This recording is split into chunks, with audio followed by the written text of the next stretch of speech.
Welcome into another edition of the Roth Guy. Super excited for a very special guest joining Jude here on the show this week. We have former U.S. Comptroller General David Walker on a two-part series of the Roth Guy. Let's get into it. Flying high above the metropolis, it's the Roth Guy with holistic wealth advisor Jude Wilson.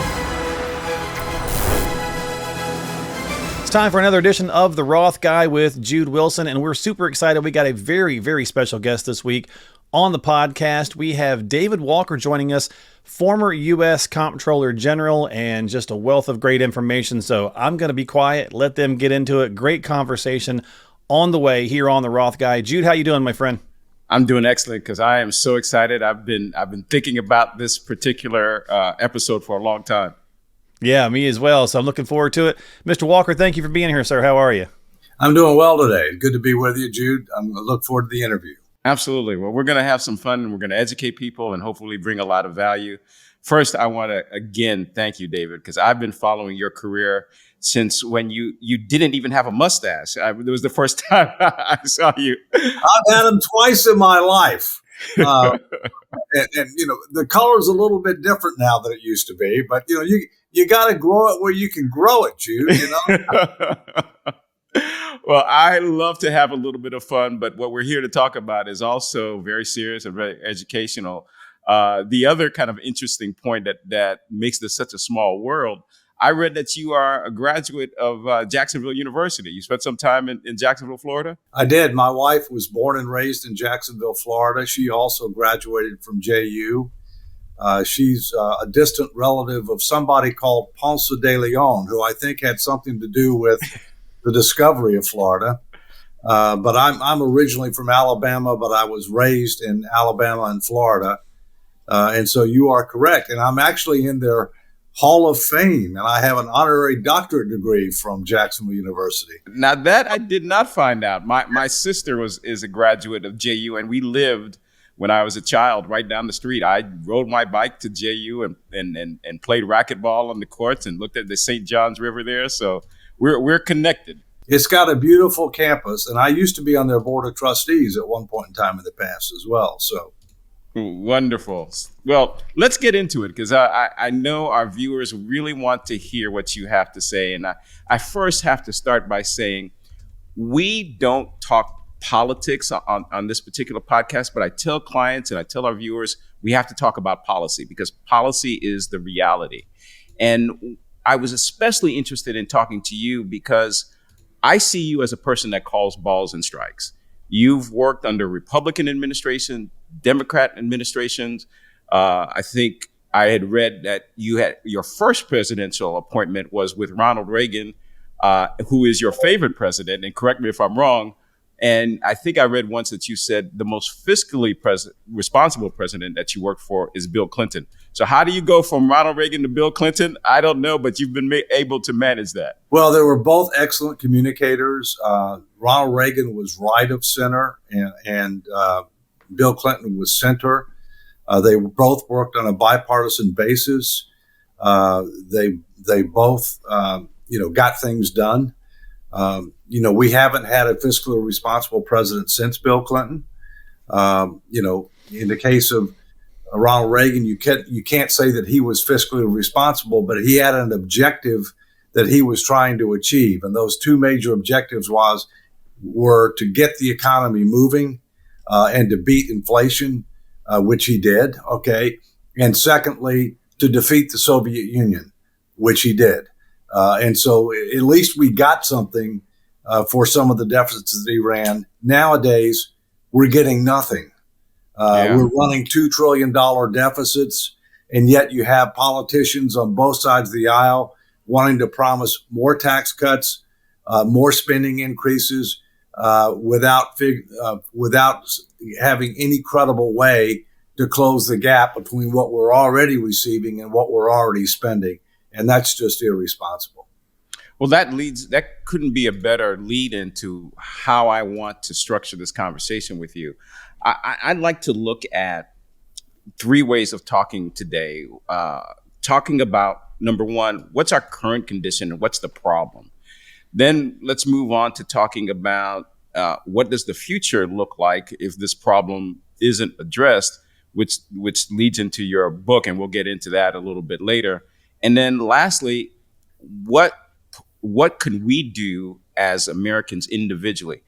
As you said, we can't control the politicians. We can all go out and vote, but what they do once they're in office is not under our control. So what personal responsibility can we take? What actions can we take to protect ourselves from what potentially may be a grim future? Let's break it down. So our current condition, when you look at our deficit and where we're at now, tell me more about where you see us today as a country. Well, first, what I look at when I look at fiscal metrics, and fiscal meaning tax and spending, is I look primarily at three things. How much debt do we have as a percentage of the economy? Because not all debt is bad. Some level of debt is sustainable, but too much debt is not. Secondly, what percentage of the budget have we written a blank check for, so-called mandatory spending? And then thirdly, what percentage of the budget is interest? So I'll take those one at a time. When you count total debt subject to the debt ceiling, which is debt held by the public, as well as debt that we owe to Social Security, Medicare, and other trust funds, it's over $35 trillion. It's over 125% of GDP. That's the highest we've ever been at. And it's headed higher. We're running deficits are 6 to 7% of GDP. The economy's, growing at no more than 3% of GDP. So we're already at a record and we're going higher. Secondly, mandatory spending, 73% of the budget, up from 3% in 1912. So we've written a blank check for 73% of the budget, and that's growing faster than the rest of the budget. And the 27% of the budget that's not mandatory spending, the so-called discretionary, which is decided every year, that includes every express and enumerated responsibility envisioned by our nation's founders in the Constitution: national defense, homeland security, federal judicial system, Congress, United States, et cetera. And then thirdly, interest as a percentage of the budget. We've now we're going to spend over $1 trillion in interest this year. It's passed the Defense Department budget. It's passed Medicare, what we spend on Medicare. It's the fastest growing expense for which we get nothing. And within the next 10 years, it's going to be the largest expense in the federal budget. So those are, I would say, three big warning signs. Yeah. And yet when we hear the candidates running for president, neither one of them have a plan for how we're going to defuse this ticking debt bomb. So that's the lead off. Yeah, that's a dramatic lead off. Go ahead, Mark. I was just going to say, a lot of people can't even fathom, David, the interest on the national debt, right? It's mind-boggling to us. I mean, I think the average American kind of just tunes it out at this point because it's so astronomical. But it's something we really have to be thinking about. Well, I think the other thing you have to do is you have to take off a bunch of zeros, right? Okay. I mean, you're talking about trillions of dollars. People can't relate to that. So, right. So, what you do is take a look at the federal government's numbers, drop about 9 zeros, wow. Consider it as if you're an individual, yeah. And you'll see that that dog don't hunt. No, it's not sustainable for your own. Yeah. You're going bankrupt. Yeah, exactly. Go ahead, Jude. Yeah, we're going bankrupt slowly. And when we think about what you just talked about, our fiscal status right now, many people are concerned about it, but they don't know what that effect may have on their future. And that kind of goes into your book, America 2040.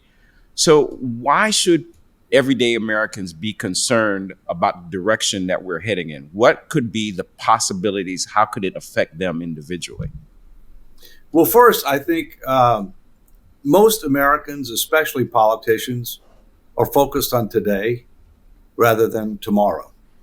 Very true. Yeah. And, now we have a bunch of career politicians who get elected every 2 years or every 6 years, and they're focused primarily on getting reelected.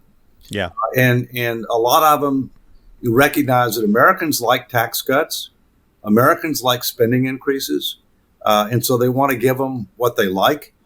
And while they know we have a problem that ultimately is going to explode if we don't do something about it, Their gut feeling is it isn't going to explode during their time in office. And so they'll just continue to kick the can down the road. The truth is that the biggest battle that we face right now, in my view, is not a partisan battle.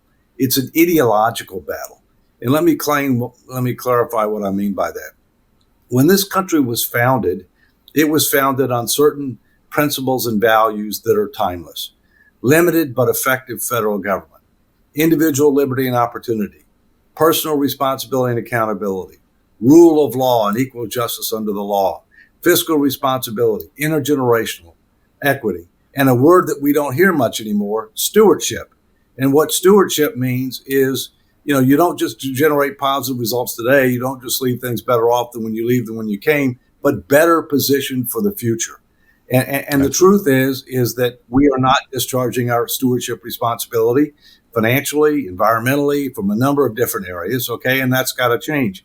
On the other hand, you've got a group that believe in socialist state principles, okay? Grow government, increase dependency on government, take control of education, take control of healthcare, don't worry about deficits and debt. Those are very stark differences, okay? And we're going to have to reconcile which path we think is the best path going forward. Now, what happens? First, Americans, I think, recently have found out what happens if the government ends up spending too much money, and then monetizing it, okay, through increasing the money supply. It's called inflation. And during 2021 and 2022, when one party controlled all three branches of the Senate, House, and White House, and I'm not going to mention names or parties or whatever, people can figure that out. Right. When one party controlled all three of those, they followed something called the modern monetary theory. The modern monetary theory was advocated by the chief economist of Bernie Sanders, and it says that deficits and debt don't matter as long as you can borrow in your own reserve currency, unless and until you excess inflation. Well, here's the problem with that. Number one, it's contrary to long-established economic theory. Number two, it's contrary to history. Number three, it's based on a flawed comparison to Japan. And number four, it caused excess inflation.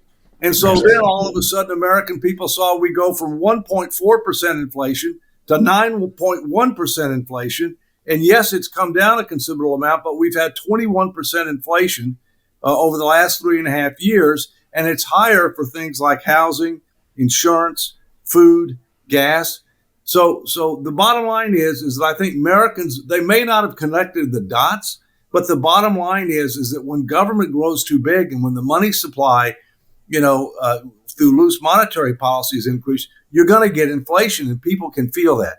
So if we don't put our finances in order, it's going to get worse. The number one indicator on the way up for a superpower is economic power. The number one indicator on the way down for a superpower is decline in economic power. If you can't put your finances in order, you will not maintain economic power. Okay. So that's where we're at. Okay. I mean, we've got more time because we have the largest reserve currency, but we don't have unlimited time. And there are all kinds of warning lights going off that people aren't taking seriously. One, I'll give you one example, and then you ask me the next question.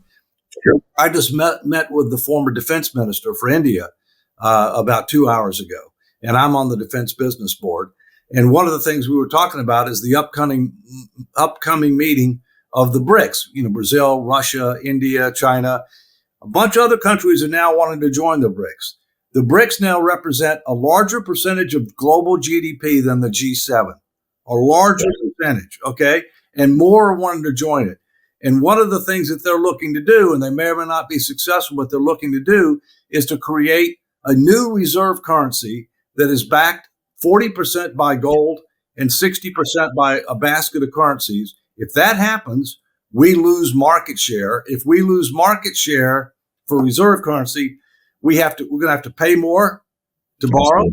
We're going to have less of an advantage on trade, and it's going to undercut our ability to impose economic sanctions. And not enough people in this country are taking this seriously. When you started to go down this route, I was mainly thinking about the potential for increased taxation on the American citizens. But you so aptly pointed out the effects of inflation, and we've seen that. It's not conceptual anymore. People are actually feeling it. But I think where sometimes we get confused when there's all this talk about inflation in the news is that inflation is the cost of goods and services rising. Not once they've risen, going back and seeing lower prices. I think that's what everybody wants to see. But how really realistic is that? Well, it's not very realistic. I mean, but the bottom line is that we've gone from 1.4% inflation in January of 2021 to 9.1 in June of 2022. And now we're 3.7. I'll have to look at what the last. Yeah. So it's coming down. Okay. Right. It's coming down. So, but what people don't understand, the rate of increase is coming down. Exactly. Prices aren't coming down. Right. And what I think the administration misses is, yes, it's true. The trend is coming down, right? It's coming down. But what they don't realize is people are saying, look how much it's gone up in the last 3.5 years, 21% at least. And for the things that I mentioned before, more than that. Okay. Yeah. That's what they're feeling.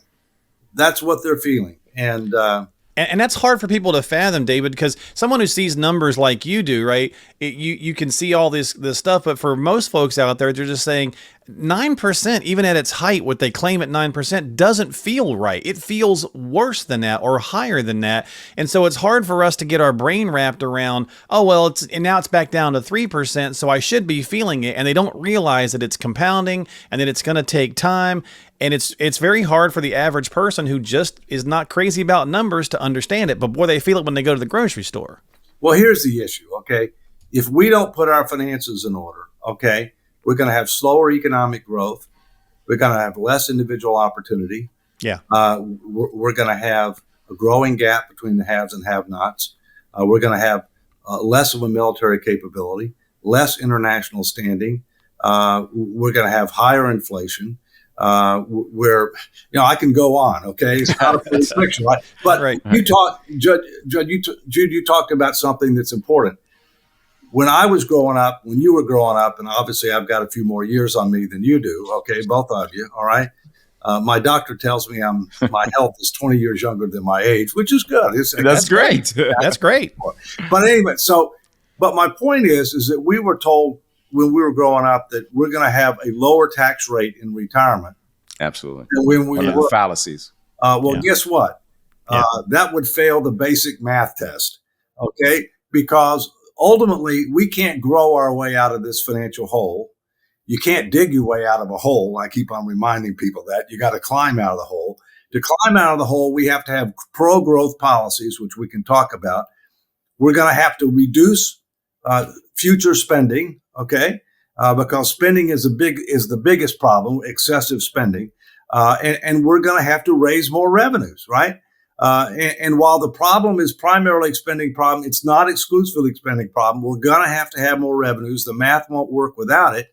And so it's likely that you're actually going to pay a higher effective income tax rate, in the future than you've paid in the past. But at least you don't have to pay social insurance taxes if you're not working.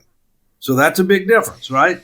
Well, you hit on something that I talk about in my seminars when I'm teaching about retirement planning for the future, that your personal income tax rate, even in retirement, may be higher than it is today. Correct. And I love what you so commonly say in your interview. The taxes may double in the future, and it's based on a 4-letter word, and that 4-letter word is math. That's the new 4-letter word in fiscal policy, and that right. it's not going to double. The reason it's not going to double is because that's if all you do is raise taxes. You don't do anything else. All you do is raise taxes, and that's a number of years out. All right, but I do believe there's going to be a higher effective tax rate for income taxes, for most people, because of what we've done. That's a great point. What we failed to do. We failed to defuse this ticking bomb early enough. As always, thank you so much for your time here on The Roth Guy. Don't forget to subscribe to us on Apple, Spotify, and YouTube. Hit the thumbs up and ring the notification bell for future episodes, as well as Part 2 with David Walker. Thank you so much.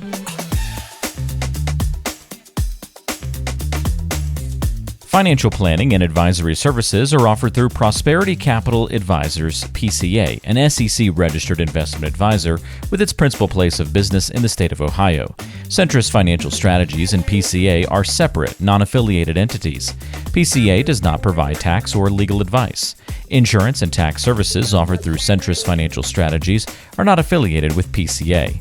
Information received from this podcast should not be viewed as individual investment advice.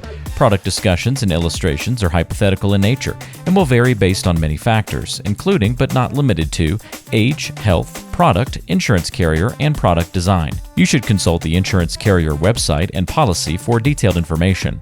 For information pertaining to the registration status of PCA, please contact the firm or refer to the Investment Advisor Public Disclosure website, www.advisorinfo.sec.gov. For additional information about PCA, including fees and services, send for our disclosure statement as set forth on Form 80V from PCA using the contact information herein. Please read the disclosure statement carefully before you invest or send money.